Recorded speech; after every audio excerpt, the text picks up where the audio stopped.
belanja murah tapi dengan kualitas bagus, karena kita juga naruh harga itu range harganya masih murah, jadi siapa aja bisa beli dan siapa aja bisa borong. Benar, dan alhamdulillahnya tuh abang juga baru buka kafe di Depok sekarang itu, makanya kayak oh iya jadi di mana jadi sini sekalian apa kafenya kan karena baru sekalian kita kasih apa ke teman-teman lah kalau ada kafe.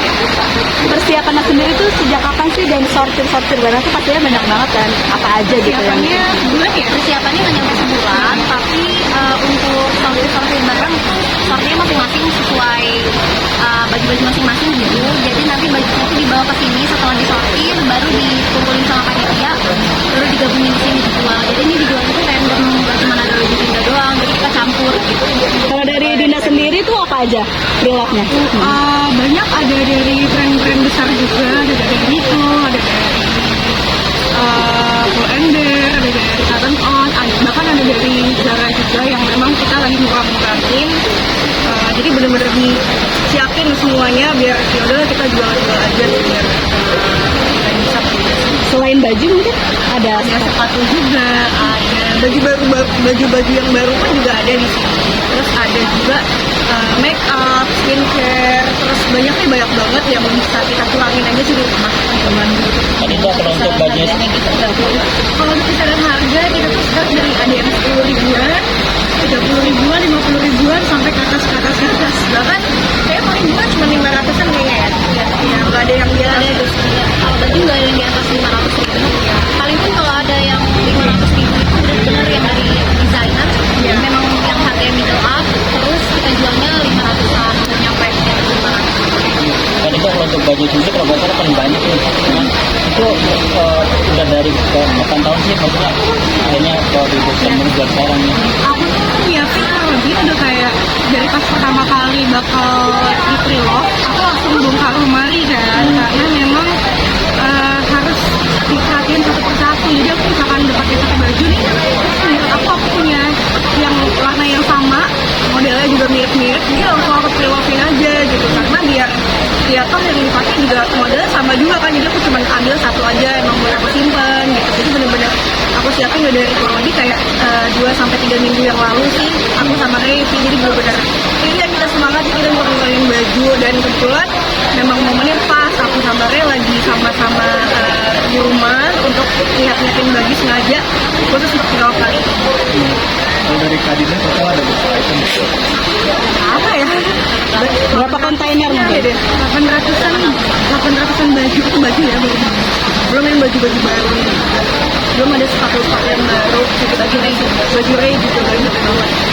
Kak, ada nggak sih barang yang kayaknya sayang banget buat dilepas tapi akhirnya tetap dijual gitu? Sejujurnya hampir semua barang tuh kita kayak sayang gitu, aduh aku masih suka banget nih sama ini dia, gimana ya gitu kan. Udahlah, kita mikirnya daripada bajunya cuma ditumpuk terus kayak kena hisap juga, akhirnya kayak ya udahlah lebih baik kita pakai yang ada aja nih, yang kita sisihin yang lain, tapi kita pakai yang sisi dikit aja buat kita gitu. Tuh kalau misalkan butuh lagi kita masih bisa beli dari hasil yang udah kita kurangin kayak gitu. Ini berapa kali? Dulu tuh pernah ada juga vlog, tapi bukan yang bener-bener aku bikin kayak gini. Jadi waktu itu tuh lebih kayak acaranya temen, terus kita naruh baju yang kayak gitu sih. Kalau itu kan kita emang bener-bener, aku sama Uti sama yang lain itu bener-bener merencanakan dari awal. Nah, kalau dari teman-teman sendiri untuk diajak pre-love nih, itu tanggapannya gimana? Ini ada pengalaman gimana? Jadi teman-teman itu memang udah pengen sepakat, ayo dong buat lagi pre-love nih, jadi sebelumnya juga memang aku yang bikin sama teman-teman yang lain. Akhirnya Dinda karena banyak banget baju, yuk bikin lagi yuk. Untuk pesanan Iva Strawberry Space sama coklat, silakan ambil di meja kasir stasiun. Oke. Jadi akhirnya Dinda dan teman-teman, yuk kita bikin lagi. Gimana kalau kita bikin lagi pre-love, tapi kita batasin pesertanya karena memang banyak banget, tempatnya juga nggak sebesar mall hotel ya. Jadinya kita bikin lagi, nanti mungkin akan bikin lagi mungkin ya setahun 2 kali mungkin. Jadi yang benar-benar pertama kalinya yang benar-benar kita handle tuh baru kali ini. Jadi ya mohon maaf ya kalau misalkan masih kurang kondusif kayak tempatnya atau mungkin panitia atau segala macam, karena emang kita benar-benar turun tangan nih, aku asisten aku, asistennya Uti, dan semuanya tuh kita turun langsung ke sini. Yang paling repot menurut kamu pasti kan kamu terjun langsung nih. Gitu, apa menurut kamu yang paling susah banget? Yang paling repot yang pertama tuh pilih baju, karena kan kadang tuh masih setengah hati kan, kayak aduh jual nggak ya gitu. Sama nentuin harganya juga menurut aku lumayan repot sih, karena misalkan kayak ada baju yang kita belinya mungkin range harganya 700 sampai 1 juta, terus kan kita kadang bingung mau jualnya berapa gitu. Terus ada juga yang mungkin kita belinya yang nggak terlalu mahal gitu kan, misalkan kayak 150 atau 200. Nah itu juga kadang kita bingung, ya udahlah kita patokin harga di minimum misalnya kayak 40.000 atau misalkan 50.000 gitu. Mana tahu ada yang mahal. Barang yang langsung kamu beli di luar tuh ada nggak sih kamu jual, kamu perilakin gitu? Ada kayak misalkan baju-baju di Bangkok kan, teman-teman juga banyak yang suka karena emang badannya juga size-nya kebanyakan size Indonesia kan, jadinya ya mau nggak mau aku prelokin. Apalagi yang lumayan sering aku pakai, lumayan sering aku posting juga, aku langsung prelokin. Itu harganya mungkin di atas lebih mahal atau bagaimana menurut kamu yang kamu jual? Enggak sih, aku kebanyakan tuh jual 40.000, 50.000, ada juga Dinda tuh nggak jualan, Dinda tuh amal. Kayak aku bilang tadi, teman-teman yang buka pre-love sekarang ini, termasuk aku mau harganya memang murah banget, karena kita juga ngebantu teman-teman muslimah mungkin yang datang ke sini tuh untuk belanja murah tapi dengan kualitas bagus, supaya ngurang-ngurangin sampah baju juga nggak sih. Kita pre-love yang bekas kita pakai di pre-love lagi, jadi akhirnya nggak usah beli baju baru, jadi ngurang-ngurangin sampah baju gitu. Hasilnya gimana sih ya? Apakah balik ke kantong sendiri lagi atau mungkin sebagian akan diisikan kemana gitu? Iya, kita sebagian ada untuk pribadi, sebagian lagi Kita ada untuk charity ya. Jadi sekitar 10% kita akan sumbangkan untuk charity yang untuk anak. cowoknya. Adinda, ini since barang-barang pre-love kamu tuh sejak berapa tahun lalu masih, misalnya setahun 2 tahun atau bagaimana gitu? Masih inget nggak? Karena tahun lalu ya, masa tahun lalu ya bukan aku sebenarnya tahun yang lalu juga udah pernah pre-love, jadi sebenarnya udah ada yang sisihan juga. Nah ini tuh yang kita ngebongkar lagi nih. Kadang kan kita, apalagi perempuan kan, misalnya kita sering beli tapi suka lupa nih taruhnya di mana, terus pas kita cek lagi ya ternyata udah pernah kita beli, ternyata modelnya udah nggak suka lagi, misalnya udah kayak nggak kayak zaman sekarang gitu, akhirnya tuh pre-love gitu. Kalau dari barang-barang kayak sendiri nih, kamu jualnya bagaimana? Dan kemarin pas sortirnya seperti apa? Kalau dari barangnya Raya sendiri ya sama aja sih kayak aku. Kalau dia bener-bener dia kayak yang definisi baru sekali pakai, dia langsung Nyari pakai lagi? prelovin, karena mungkin ya itu tadi ya namanya cowok, ya udahlah dia nggak butuh pula sayang kayak cewek. Kalau kita kan kayak tadi dulu deh gitu, undangnya berkali-kali. Ini kan dari pagi sampai sore ramai banget, mungkin cara memberikan informasinya maksudnya dari teman-teman relawan atau dari komunitas sendiri. Akhirnya kan akan berusaha mereka yang beli ini. Kita ada dari Instagram ya, kita juga ya ada platformnya, ada juga Just Tip yang emang mereka khusus datang ke sini untuk karena kan banyak orang yang minta untuk online, cuman memang kita belum punya waktu aja sih untuk online. Mungkin kalau misalnya nanti bagi Indonesia susah, mungkin akan kita alokasikan untuk online-nya kayak gitu, karena memang ya lagi-lagi baru pertama kali buka pre-love yang kita handle sendiri, jadinya benar-benar masih belajar sih kayak gitu. Dan tempatnya juga menjadi maksudnya punya keluarga juga, jadi bisa organisasi bisa nyambung gitu aja. Iya. Nggak nyari tempat lain maksudnya. Iya, karena memang punya abang sendiri juga, jadi ya udah deh sekalian aja bikinnya di sini, nggak perlu sewa lagi, nggak perlu gimana, bisa enak lah, teman-teman juga udah pada kenal gitu loh. Jadi ya cari yang senyamannya aja sih. Kebanyakan dari ini satu barang yang benar-benar berat dilepas dan bukan memorinya. Banyak kayak aku misalkan contohnya kayak baju yang aku suka banget, aku kalau misalkan udah beli, misalkan ada satu baju yang aku suka banget nih, aku pakai itu terus. Nah itu tuh melepasnya susah banget. Misalnya aku selalu bawa kayak kemarin ke Raja Ampat, dari semuanya tuh aku pre-lovein kayak gitu loh. Jadi benar-benar baju yang emang aku pakai pribadi semuanya aku pre-love, enggak semua sih, maksudnya aku langsung pre-lovein lah. Jadi ya kalau cewek tuh emang kayak gitu Kak, emang berat.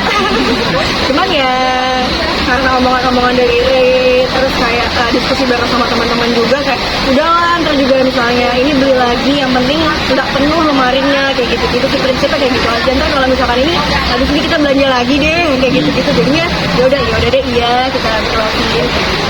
Berarti Dari temennya ada tips gitu ngasih untuk sorternya. Aku bilang baju yang sering dipakai tapi akhirnya di pre-love. Jadi yang di pre-love itu baju yang gimana? Ya aku sih kayak bener-bener baju yang aku pakai, yang sering aku pakai, karena gini mikirnya oh dia udah muncul di Instagram aku udah sering nih gitu sih, jadinya kayak udah sering di foto nih, kayaknya udah deh udah cukup gitu. Mungkin karena aku terlalu sering pakai baju itu, jadinya aku kalau mau lihat Panggilan baju yang untuk lain Mbak Dini, silakan ambil masa latinnya dulu. kayak gitu, jadi aku ngerasa kayak udah kalau misalkan bajunya udah terlalu sering aku pakai, mungkin aku harus ganti ke baju yang lain nih biar baju yang lainnya juga kepake, kayak gitu sih ya. Tapi lagi-lagi ya itu semua atas bantuan dari support dari bapak suami dan juga teman-teman. Terus PA ku juga sampai ngomong, kak udah kak pre-love aja, ngapain sih kak bisa pakai baju itu terus. Aku sampai dibilang kayak gitu, ya udah deh iya kayak gitu sih. Kata nih kalau gimana, kamu juga nggak sih? Sama kayak gitu, kayak udah sering, udah puas banget pakai walaupun nggak kena kamera, tapi kalau udah puas banget pakai dan kondisinya masih bagus, karena kita jual di sini jual barang pre-love bener-bener yang masih bagus, yang kondisinya di atas 80%. Jadi yang udah 80% aku juga nggak, aku sortir lagi dan aku nggak taruh lagi gitu di sini, akhirnya kita simpan. Jadi barang-barang yang kita jual itu memang kondisinya di atas 80%, 90%, bahkan banyak yang masih baru, itu yang kita pre-love. Ini cuma 1 hari aja atau berapa hari? 1 hari aja. Nah, sampai sekarang tuh sudah berapa banyak orang yang datang untuk just tip kita Ini semua? udah sekitar 300-an, udah 300 dari pagi ya, dari pagi udah 300. Kita ada 10 sesi sampai sore nanti. Mungkin yang agak-agak renggang tuh sesi-sesi akhir karena mereka belum beli tiket, akhirnya beli tiket OTS, datang ke sini langsung, jadi masuknya belakangan nanti. Tapi barang-barang yang akan di-pre-love-in aman? Semuanya dapat atau sisa-sisa di belakang? Udah pada- Semuanya dapat, tapi barang itu lumayan cepet habis juga sih, lumayan cepet habis ya. Karena kita tuh sebenarnya nggak langsung ngasih baju kita tuh semuanya nggak kok, jadi sistemnya refill, jadi benar-benar di sesi pertama kita masukin, sesi kedua kita masukin, jadi yang bagus-bagusnya nggak yang di awal-awal aja, jadi benar-benar pendapatan semua kok setiap sesi. oke deh. Oke, kali itu mau update sedikit kan tentang kita mau ikut tapi nggak bisa karena jaga anak-anak gitu, seperti apa sih kak? Iya, jadi emang aku sama Reza emang pengen banget lagi udah berencana dari tahun kemarin kayak dia pengen dia lagi, dia ngelayanin lagi. Cuman memang alhamdulillahnya itu pun yang berangkat duluan tuh orang tuanya aku sama orang tuanya. Tadinya pengen ikut, tapi lagi-lagi aku nggak mau jadi orang tua yang egois. Aku sama Reza sepakat, terutama Reza dia banyak nasihatin aku kayak udah sabar aja, mungkin memang belum waktunya sekarang karena kamu ngerti sih haji itu adalah panggilan, tapi kan anak itu adalah titipan. Jadi gimana caranya kamu menjaga apa yang sudah dititipkan sama yang di atas. Jadi ya prioritasin dulu yang ada sekarang. Tapi kalau misalkan anak-anak udah bisa tinggal, ya tidak ada salahnya kalau memang sudah panggilannya kita berangkat ke sana. Tapi Ada rencana untuk kan biasanya kan untuk diusul nanti ada kepikiran untuk ke sana atau emang ya udah mungkin next time mungkin kalau ada waktunya nanti seperti apa? kalau untuk tahun ini sih enggak, karena ya kemarin memang ada, tapi kayak lagi-lagi setelah dipikirin soalnya kan aku anak gue masih asli, jadinya aku ngerasa kayak kasihan gitu loh kalau aku harus menyapisnya di umurnya yang masih 1 tahun 3 bulan tuh, aku ngerasa masih belum cukup aja sih gitu. Makanya aku ngerasa kayak ya udah sabar dulu aja gitu. Tapi kalau misalkan ditanya tahun ini berangkat atau enggak, sepertinya enggak. Tapi kalau misalkan tahun depan ya aku belum tahu. Makanya kalau itu kan panggilan ya kak ya, jadi kalau memang sudah panggilannya ya kenapa enggak sih. Berarti belum mendaftarkan haji ya Pak? Belum mendaftarkan haji, apa Belum sudah sih, belum daftarin haji sih. Kemarin pas ngajarin orang tua juga mungkin ada kata dari orang tua seperti apa sih nanti yang cuma ngajarin aja gak apa-apa, yang penting papa mama sehat kalau udah sukses rencana jalan lancar atau seperti apa gitu. Kalau orang tua sih sampai sekarang tuh selalu mendoakan yang terbaik ya. Apalagi orang tuanya Rey itu tahu aku sama anak juga bagaimana. Aku benar-benar saat ini lagi berusaha untuk kasih yang terbaik buat anak. Jadinya benar-benar ya mereka mendoakan aja. Insya Allah ntar ada waktunya, ada panggilannya kayak gitu sih. Jadi bukan yang bagaimana. Tapi memang kadang ada rasa sedihnya kayak pengen banget juga tuh bisa nemenin orang tua, karena kan melihat umur orang tua aku sama orang tuanya itu udah pada tua gitu kan, jadi ngerasa kayak ya pengen dia gitu nemenin gitu. Cuma memang lagi-lagi ya aku ngerasa aku nggak mau egois aja gitu. Banyak yang harus dipikirkan, banyak yang harus diprioritaskan. Berarti berapa orang tahun ini yang menghajikan berempat? Orang sih sama Re kali ini 4 orang. Dan itu langsung diputuskan oleh suami dan arti ya udah kita untuk saat ini fokus sama anak dulu, kalau anak udah gede sedikit mungkin kita akan Iya, kemarin tuh emang udah sempat banget mau berangkat aku sama Re. Cuma memang ya banyak pertimbangan dan maksudnya ya lagi-lagi mikirnya ya ada anak yang harus diprioritasin sih. Ada kekhawatiran nggak Kak, secara orang tua bisa bilang tadi sempat bilang udah tua gitu, terus berangkat ke sana mereka berempat, terus bagaimana komunikasinya sendiri? video call. Ya. Video call ada setiap hari. Cuma memang awal-awal emang ada kekhawatiran. Kayak takut bagaimana nanti orang tua di sana. Apalagi kan orang tua aku kan pertama kalinya dilepas-lepas kayak gitu kan. Cuman lagi-lagi tuh Rini selalu bilang kayak ya itu kan orang tua kita sedang bertamu ke rumahnya Allah gitu. Kenapa kamu harus takut? Kenapa kamu harus khawatir? Tuh Allah kasih tempat yang seperti itu. Kamu bisa ya kayak gitu. Jadi aku kayak oh iya juga sih gitu. Berarti tahun ini ada Idul Adha tanpa orang tua dong ya? Idul Adhanya tahun ini tanpa orang tua. Tapi ada itu ini nggak sih doa khusus itu? Ada dong, doa khusus. Ya minta mama minta dijaga, minta didoain semoga rumah tangga itu pun juga anak-anak jadi anak yang soleh. Terus minta didoain juga rezekinya, pekerjaannya, semuanya dilancarkan. Banyak lah minta doain juga karena nanti kemarin lagi mau bangun rumah, jadi kayak ya Allah minta dipermudah aja sih sama orang tua gitu. Maksudnya minta dipermudah, minta didoain di sana nanti gimana gitu. Oke, ngomongin rumah tangga nih udah 2 anak tapi masih kelihatan romantis banget, mesra banget. Jadi gimana? Banyak yang iri juga gitu. Aduh, Aku pengen juga, wah nggak sopan nih di depan jomblo kayak gitu. apa pertanyaan tadi apa Kak? Pasti terlihat romantis.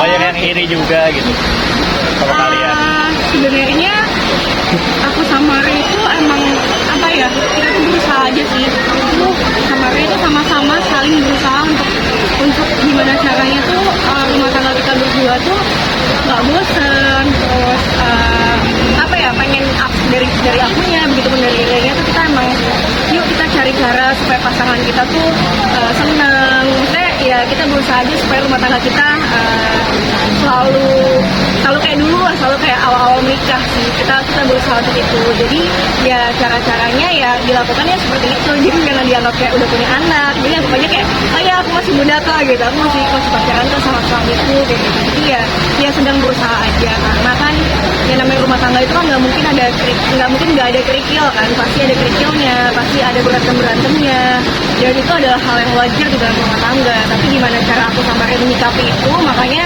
ya kita cari cara supaya kita tetap semangat, kita tetap happy ngejalaninnya, kita tetap ikhlas kayak gitu aja sih. Kalau apa sih yang kalian lakukan berdua tuh biar semakin tetap terlihat seperti itu gitu? Biasanya kebiasaan apa gitu yang nggak pernah dihindari? Mungkin semasa pacaran sama semasa menikah tuh nggak akan pernah kalian hilangkan gitu. Mungkin karena aku sama Reynya tuh nggak pacaran kali ya. Jadi kita ngerasa kayak pas udah nikah kita langsung punya anak, terus kayak ya waktu pacaran kita tuh kurang gitu loh. Jadi kita ngerasa kayak yaudah nih pas anak-anak udah bisa ditinggal sebentar, mungkin kita bisa lah ya melipir bentar. Nah kayak kemarin kita cobain ke museum, atau mungkin kita cobain hobi-hobi baru, kita jalanin bareng-bareng. Waktunya tinggal 15 menit lagi ya untuk teman-teman ya. Waktunya 15 menit lagi. Ya kayak gitu sih. Jadi aku ngerasa kayak ya udah ini emang Panitia yang lagi duduk boleh jagain juga yang di tengah. Ada hijab ramai. ke tengah. Ini sisanya ke tengah, terus ada skincare juga, terus ada dress-dress yang lain. Ini waktunya 15 menit lagi ya buat teman-teman yang lagi milih. Nah, Kayak gitu sih ya. bisa. Apa yang tadi aku lupa kan? Spending time bareng tuh selalu dilakukan dalam seminggu berapa kali Kak? Oh ya dalam seminggu. Terus buat teman-teman di luar yang mau datang Bapak, bisa duduk di sebelah sini ya. Ya. Semua yang registrasi, Aku tuh sama Ray tuh yang registrasi langsung masuk ya. Gak apa-apa Kak. Awal lanjut. Aman kok, aman Kak. Lanjut aja lagi. ya aku tuh kayak seminggu ya kurang lebih sebisa mungkin ya kalau bisa dilakukan setiap hari deh ya aku sama Ray, karena emang ya mungkin kita udah sama-sama capek buat kerja, udah sama-sama capek ngurus anak, jadi ya kalaupun ada waktu luang pasti kita lakukan untuk hal-hal yang bikin aku sama Ria kayak pacaran lagi sih, kayak gitu sih. Jadi terus-terusan aja, kalau emang ada waktu ya udah gas, kalau ada waktu gas, kayak gitu aja sih. Dan salah satu menjaga keromantisan kalian berdua tuh sering bikin konten kayak di TikTok, di sosmed juga lainnya, Iya. gitu Kak ya. Iya, Jadi jadi buat kakak-kakak yang lagi menunggu antrian, kalau ingin dia TikTok Menjaga keromantisan. ya, jadi mungkin kayaknya aku sama Ray itu emang sama-sama senang mengekspresikan. Jadi ya caranya kita berdua dengan cara seperti itu. Apalagi kan aku tahu banget ya, mungkin kalau misalkan di luar sana tuh banyak banget cowok-cowok yang misalkan dia posting tentang caranya itu dibilang lebay lah apalah segala macam. Tapi ternyata enggak, itu buat aku tuh ngerasa aku senang banget kalau Ray udah kayak gitu. Mungkin itu yang menjadi cara untuk Ray berusaha untuk membuat aku senang kayak gitu sih. Ya kita setiap pasangan punya cara masing-masing ya untuk bikin pasangannya senangnya. Mungkin dengan cara yang seperti ini gitu kan. Dan aku sama Ray juga kita tuh sepakat dari awal nikah tuh kayak kita bilang yang mungkin kita harus tunjukin yang baik-baik ke teman-teman, karena banyak banget orang-orang di luar sana yang senang dengan kontennya kita, dengan hubungannya kita. Mungkin kita harus tunjukin ke itu, apalagi di zaman sekarang tuh banyak banget orang-orang yang takut untuk menikah. Sementara jangan sampai seperti itu. Masih banyak kok di luar sana tuh orang-orang yang pernikahannya tuh baik-baik saja, kayak teman-teman kita di luar sana, nggak cuma rumah tangga aku sama Ray, rumah tangga yang lainnya tuh masih banyak banget yang udah senior tuh yang baik-baik saja. Jadi kita harus kasih contoh yang baik-baik buat teman-teman di sana, jangan sampai mereka takut menikah. Lebih ke situ sih gitu ya. Kemarin kan sempat ke museum nih, beda museum dan itu juga menjadi viral. Itu ide siapa sih sebenarnya? Itu ide nih. Jadi dia itu lumayan kreatif anaknya. Jadi dia benar-benar cari sesuatu hal yang baru. Yang kita ini yuk, kita ke museum yuk. Terus kan camper van aku sama Ray juga bentar lagi udah mau jadi. Ya mari kita berjalan-jalan naik camper van yuk. Kita cobain. Apalagi kan kamu suka dengan alam kayak gitu-gitu. Makanya dia selalu cari cara sih untuk aku tuh happy kayak gitu sih. Apalagi karena dia tahu mungkin udah pusing juga ngurusin anak di rumah kayak gitu-gitu ya. Jadi dia cari cara aja biar aku senang. Jadi untuk mana-mana gitu inisiatifnya sering kali yang Iya, lumayan yang ngeditin konten aku juga kadang-kadang dia gitu. Jadi bener-bener dia ya udah kamu tenang aja, udah kamu gak perlu ngedit, gak perlu aku yang teman-teman fotoin aku. 19 menit berjalan. Nanti ketika udah 25 menit teman-teman